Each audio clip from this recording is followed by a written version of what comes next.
The only issue I have with that message is that we're in the 21st century. Sure, people have always lived through difficult times, but we've had hundreds and hundreds of years to fix things. And we have TikTok cut off the rest of this, but I think it was like, we shouldn't have to keep dealing with this shit, or we shouldn't have to be dealing with this now in these modern times, right? Yeah, I mean, I get it. I had a lot of people when I reposted this video to YouTube who had this exact same sentiment. They're like, yes, the Stoics aren't wrong.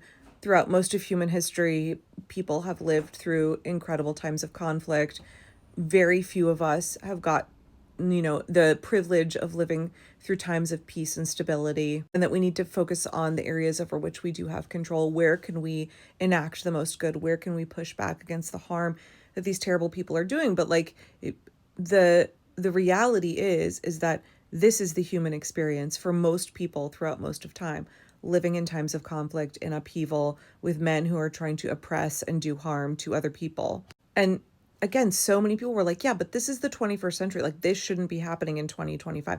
We've been in a period where authoritarianism has been rising around the world for several years. It's just that it's been rising for several years in the United States. It's just that it didn't really hit home until November 2024, I think, for a lot of Americans.